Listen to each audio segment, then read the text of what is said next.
11th class. तो आज हम अपना चैप्टर कंटिन्यू करेंगे, चुनाव और प्रतिनिधित्व। कल हमने एफपीटीपी प्रणाली की थी। एफपीटीपी के हमने फ़ायदे और नुकसान देखे। एफपीटीपी क्या थी? जिसको सबसे ज़्यादा वोट मिली हैं वो जीत जाएगा। तो आज हम करेंगे समानुपातिक प्रतिनिधित्व। और कल हमने वोट और सीट का डिफरेंस भी किया है। और सभी स्टूडेंट्स से रिक्वेस्ट है, एडवाइस किया जाता है कि जिसको वोट और सीट का ये डिफरेंस नहीं पता चलता है वो उसको दोबारा से करेंगे। अब आज हम करेंगे समानुपातिक प्रतिनिधित्व। समानुपातिक प्रतिनिधित्व में यहाँ पे हमारी जो बुक है उसमें इज़राइल का एक एग्जाम्पल दिया गया है। समानुपातिक प्रतिनिधित्व आप पहले समझेंगे कि क्या होता है समानुपातिक प्रतिनिधित्व। समानुपातिक प्रतिनिधित्व होता है कि जब सीटों को जनसंख्या के अनुपात में बांटा जाता है। अब इसके दो तरीके अपनाए गए हैं। एक तो भारत का तरीका है कि पहले से ही सीटें निर्धारित कर दी गई हैं कि इतने लाख पॉपुलेशन पर एक प्रतिनिधि चुना जाएगा। सेंसस के अकॉर्डिंग उसी हिसाब से बांट दिया जाएगा पूरे देश को चुनावी क्षेत्रों में, और एमपी या एमएलए की संख्या निर्धारित कर दी जाएगी। लेकिन कुछ जगहों पर ऐसा है कि जितने कैंडिडेट जीते हैं उसके बाद सीटें बांटी जाती हैं। ऐसा किया जाता है इज़राइल में।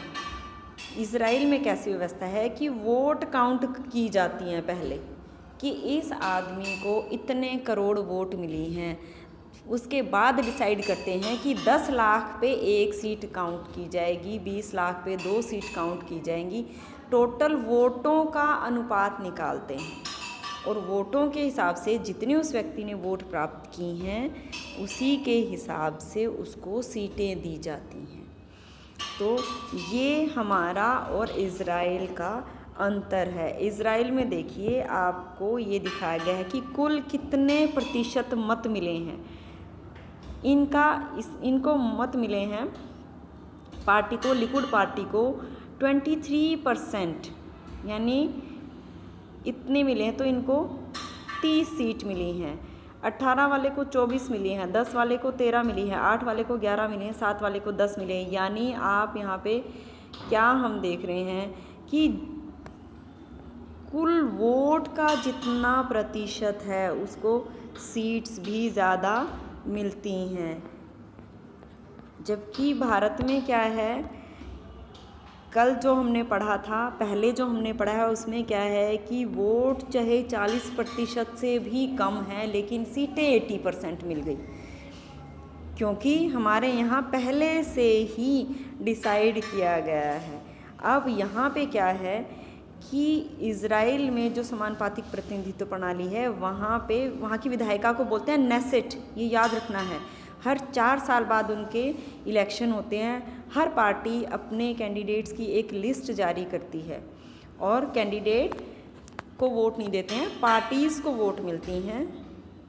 तो यहाँ पे न्यूनतम जो वोट है कि किसको कम से कम सीट मिलनी चाहिए, 3.25% वोट तो मिलने चाहिए, नहीं तो वो डिस्क्वालीफाई हो जाते हैं। ये हमारा इज़राइल का सिस्टम था। हमारे इंडिया में क्या सिस्टम है? हमारे है कि पहले पॉपुलेशन कैलकुलेट करते हैं, फिर कॉन्स्टिट्यूएंसीज़ में बांट दिया जाता है और हर कॉन्स्टिट्यूएंसी से कितनी सीट आएंगी ये पहले ही डिसाइड कर दिया जाता है। और निर्णय कैसे होता है? एफपीटीपी के आधार पर होगा। तो ये हमारा और उनका अंतर है, इसको आपने बहुत अच्छे से समझना है। अब आपका है कि समानुपातिक प्रतिनिधित्व और सर्वाधिक वोट पाने वाले में क्या अंतर है। आपकी बुक में बिल्कुल स्पष्ट दिया हुआ ये अंतर कि इसमें सबसे ज़्यादा जिसको वोट मिलेंगी वो जीतेगा, ठीक है।